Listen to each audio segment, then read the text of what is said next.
Think and act like an abundant person. Activate your future starting today. What if I told you that the life you're longing for isn't out there waiting for you, but already within you, calling your name? What if every dream you hold already exists, but only for the version of you bold enough to evolve into it? Most people spend their lives waiting for a sign, waiting for a breakthrough, waiting for a miracle. But life doesn't give abundance to the one who simply desires it. It gives it to the one who becomes it, because the law is unshakable. You don't attract what you want, you attract what you already are. So today, I want you to pause for a sacred moment and ask yourself just one question. What version of me already has everything I dream of? How does that version think? How does that version act? What decisions does that version make upon waking up each morning? This question is not trivial. It is the key that opens the gate to your next reality, because you are not waiting for your future. Your future is waiting for you to remember who you truly are.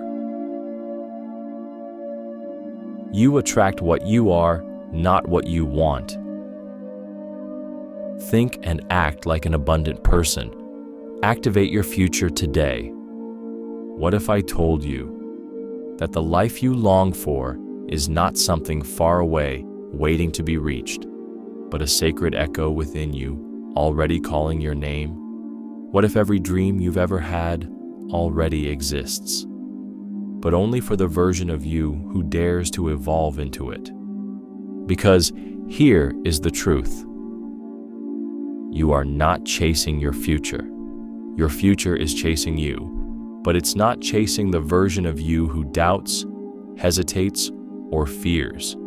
It's chasing the version of you who already lives in alignment with that vision.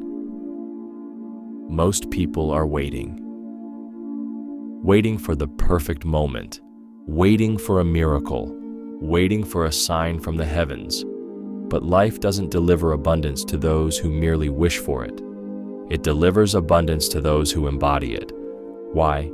Because the law is clear and unwavering. You do not attract what you want. You attract what you already are. So today, take a breath, look inward, and ask yourself a question that has the power to rewrite your destiny. What version of me already has the life I desire? How does that version think?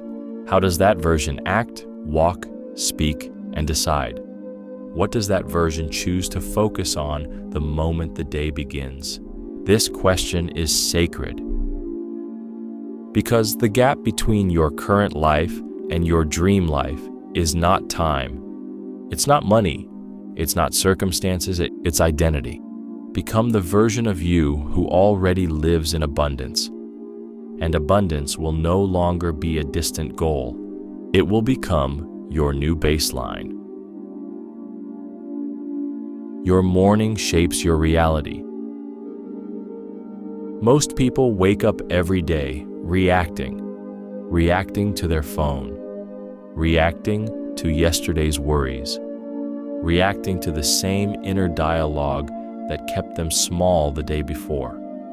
They step into the world not from clarity, but from habit. Not from intention, but from anxiety.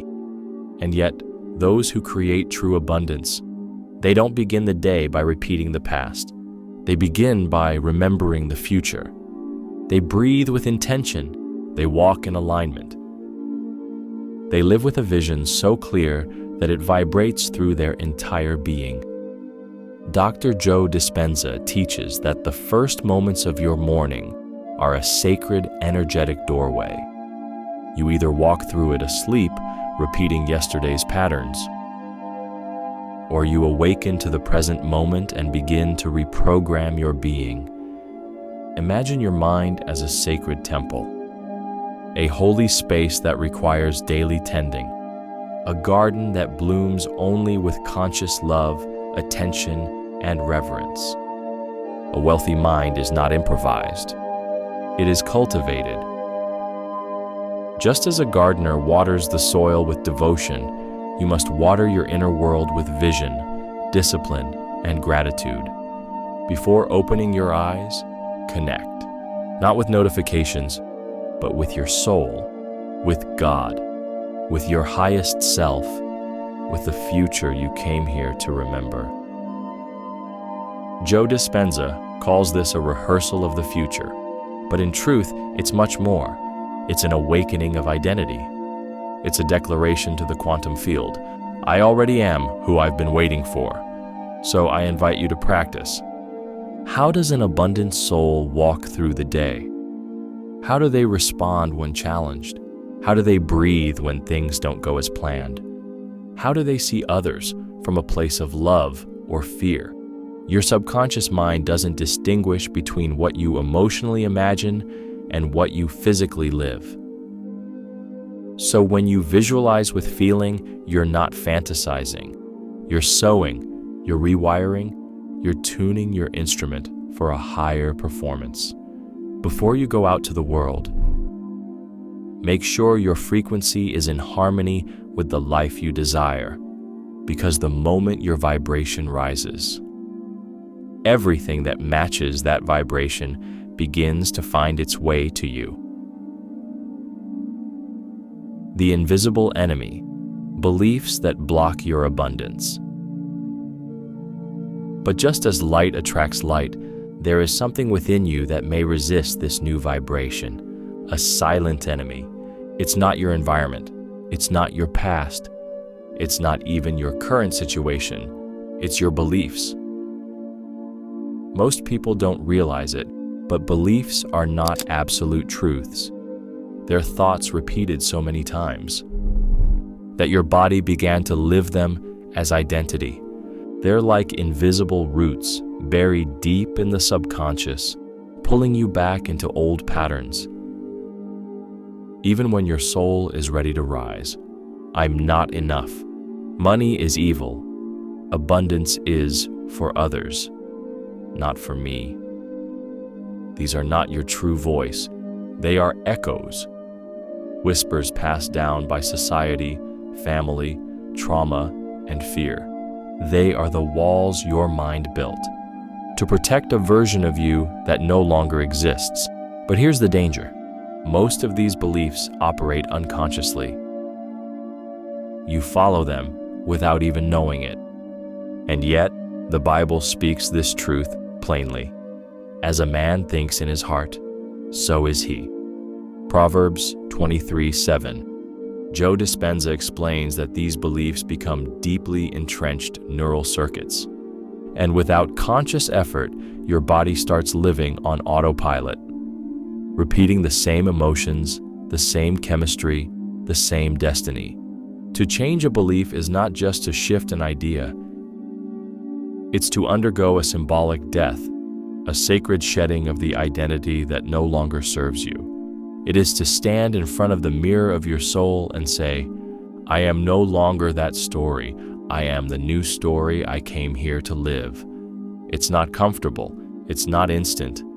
But it is liberation. Because once you break the chain, once you release the identity that was built on survival instead of purpose, your soul begins to breathe again, and the abundance that was waiting finally has a place to land. The quantum leap, activating the new you. The people who truly transform their lives don't wait to feel ready. They don't wait for permission from their environment. They make a decision. A decision so powerful, so deeply felt, that the body has no choice but to respond.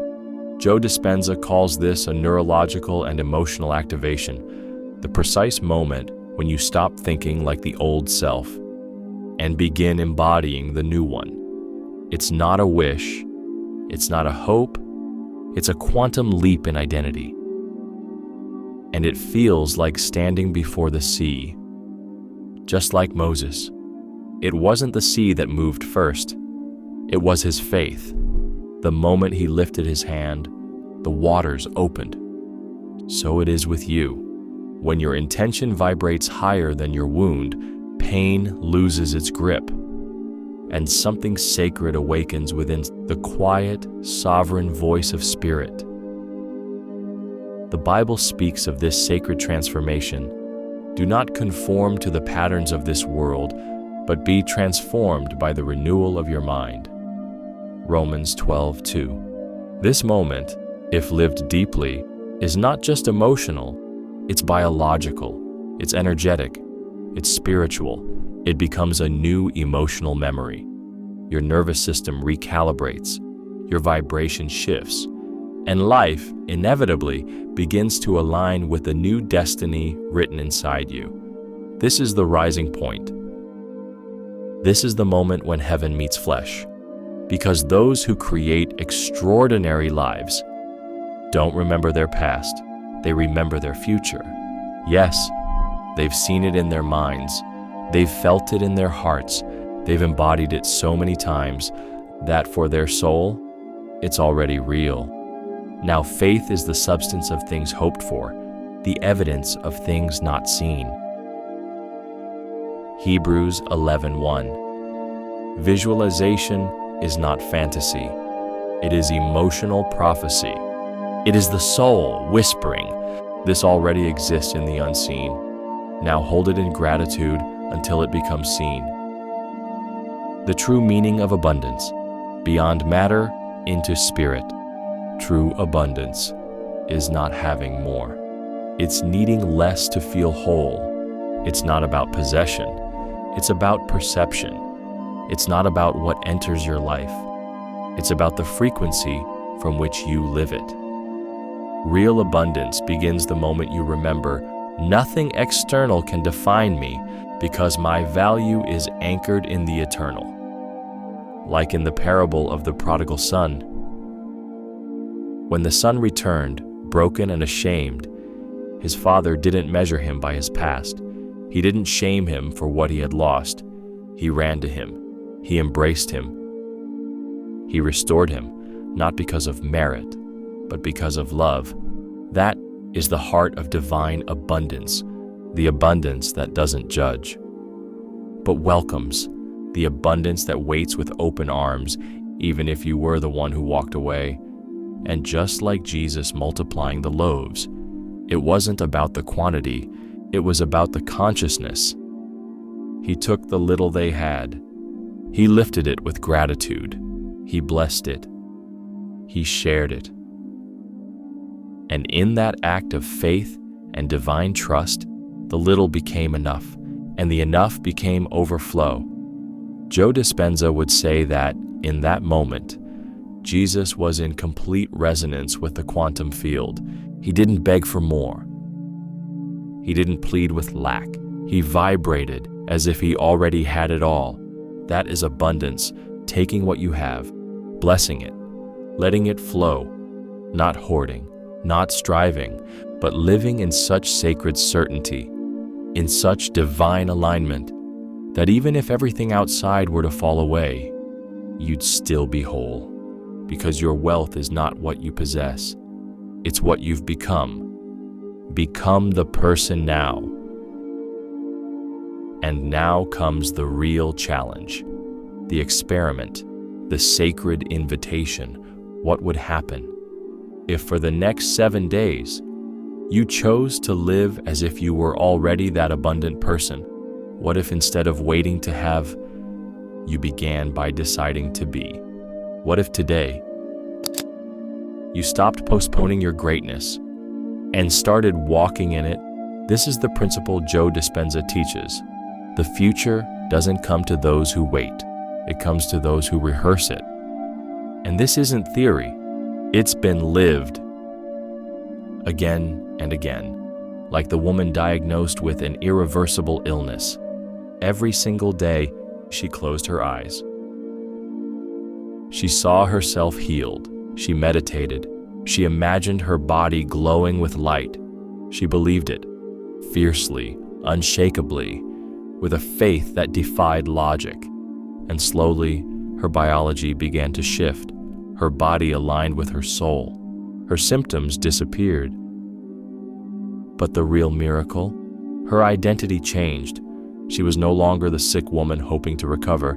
She became a grateful, vibrant, radiant woman, no longer surviving, but fully alive. And just like Jesus once said, "Your faith has healed you." Because when your faith becomes stronger than your memory, the miracle begins from within. So now I ask you, are you willing to remember who you were created to be? Are you ready to stop living as a reaction to the past and start living as a prophecy of the future? But there's one more truth you must embrace. Abundance does not appear when the external changes. It appears when you become the signal of that change. Neville Goddard said it clearly. Imagination is the vehicle to your invisible destiny. Everything you desire already exists in the spiritual field, but you can't access it with a mind trapped in scarcity. You access it when your identity matches its frequency. So the question is no longer, when will my desire arrive? It becomes, am I becoming the version of me that can sustain it? The gardener and the golden seed. Abundance grows where you do. One day, a gardener found a golden seed. He knew it was rare. He knew it carried something sacred, but he didn't know how to make it bloom. So he planted it with care, watered it every day, gave it sunlight, nurtured the soil. Weeks passed, then months, and still nothing. Frustrated, he sought the village sage and cried out, "I've done everything right. Water, sun, rich soil. Why won't this seed bloom?" The sage looked at him with calm eyes and asked, "But have you bloomed?" The gardener stood in silence. And in that silence, he understood. The seed didn't need more water. It needed a keeper with fertile energy, a heart at peace, a mind open, a soul vibrating in spring. The seed was real dash. But it would only blossom in an environment of inner abundance. So the question is not whether the seed of your dreams is powerful. It is. The real question is, are you becoming the person who can sustain the miracle? Because abundance is not something you chase. It's something that is drawn to who you've become. That's why your daily energy matters more than your outer hustle. That's why your emotional environment is more fertile than any strategy. If your soul is bitter, fearful, anxious, no amount of sunlight will make the seed grow. But if your heart is calm, if your thoughts are aligned, if your spirit is grateful, then even the smallest seed can bloom into something eternal. Embody the abundant self. Your faith is the signal. Let us anchor this now. Close your eyes. Breathe slowly, deeply. Inhale expansion. Exhale resistance. Visualize a perfect day. The sun warms your skin. The breeze whispers clarity. You are walking, but not as you were.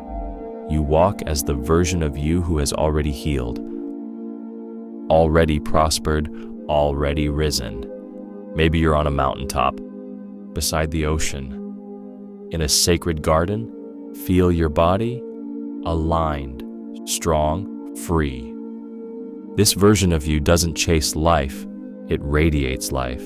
It walks in dignity, smiles without fear, breathes with certainty. This is who God imagined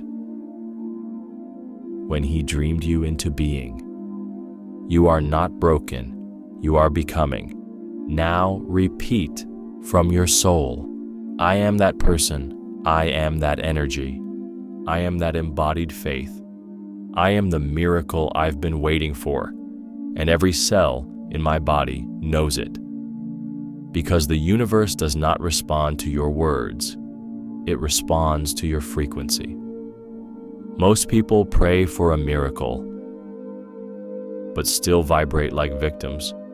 They speak abundance with their mouth, but fear lack in their heart, and so the field doesn't move.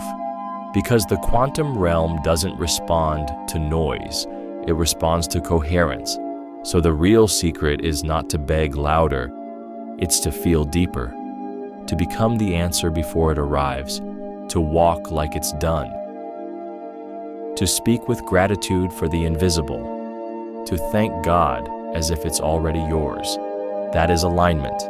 That is faith in motion.